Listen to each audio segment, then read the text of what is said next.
So without further ado, let's talk about the war in Israel. The images that have come out of Israel in the past 48 to 72 hours are absolutely gut-wrenching. They are some of the most horrific images that I've ever seen. Israel is formally at war for the first time officially in 50 years since the Yom Kippur War.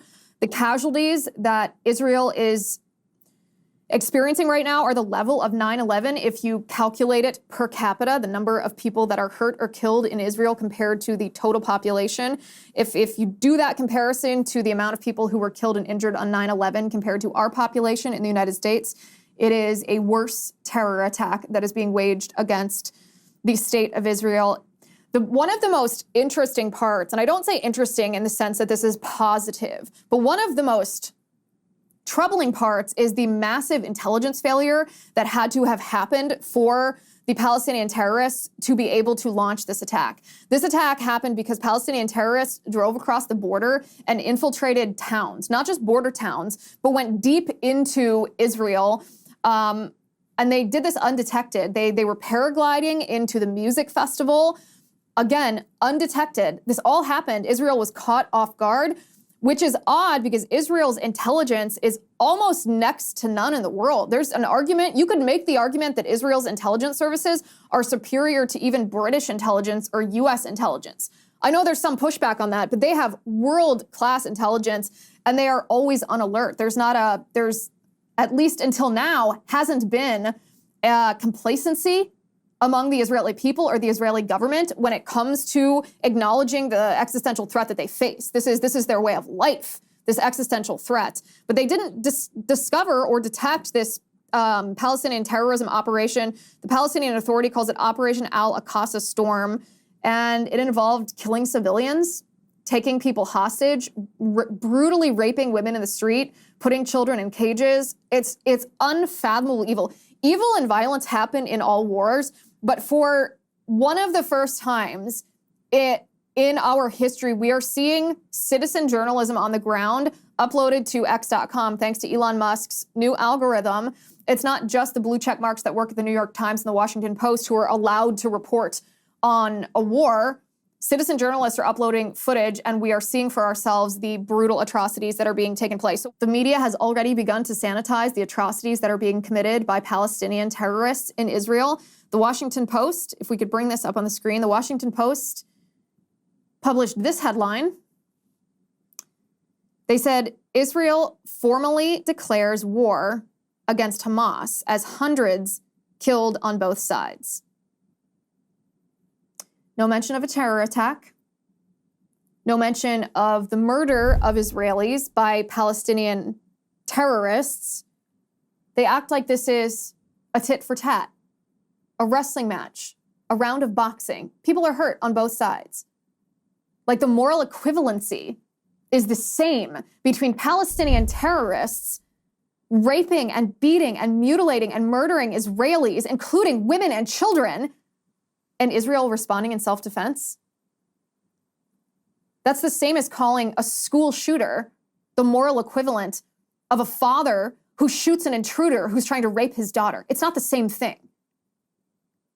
And yet, in the eyes of the Washington Post, it must be, because that's what their headline is, which means that's what they want you to believe. It's not difficult to see who's the good guy and who's the bad guy in the situation. The Palestinian terrorists use children as human shields. They have actively told residents of Gaza not to leave the area because they want the women and children to stand in the way of any retaliatory attacks from Israel so that they can then show the world the grisly images of bloodied women and children and claim moral superiority. That's what the Palestinian terrorists do. Israel, on the other hand, gives medical care even to the people who are trying to kill them and commit a genocide against them. It's not difficult to see who are the good guys and who are the bad guys here. Joe Biden claims that he and his administration stand with Israel. This was his statement, if we could bring this up. That the United States stands with Israel. We will not ever fail to have their back. We'll make sure that they have the help their citizens need and they can continue to defend themselves. You know, the world's seen appalling images. Okay, let's pause it right there, because I want to focus on the one sentence that he said.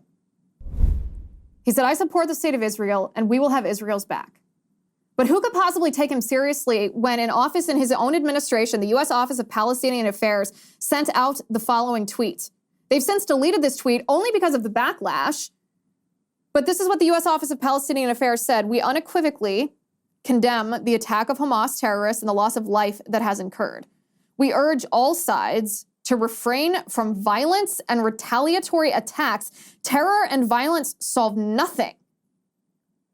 So an office in Joe Biden's administration is preemptively condemning Israel for defending themselves against a terror attack, the likes which Israel has certainly not seen in 50 years, maybe ever. So how can Joe Biden claim that he supports Israel and has Israel's back when an office in his administration is condemning Israel for self-defense and uses a phrase like the loss of life that has incurred? That's a passive way of saying the terrorists murdered Israelis.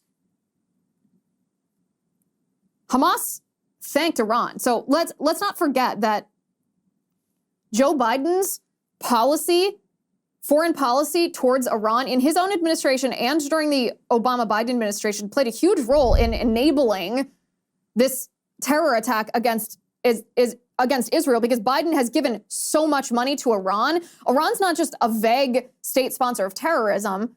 Iran gives money to Hamas to attack Israel because Iran wants to wipe Israel off the face of the earth. This is what they have said. And Hamas, in this particular circumstance, these terror attacks, Hamas is thanking Iran for their support in waging these deadly assaults. Take a look at this.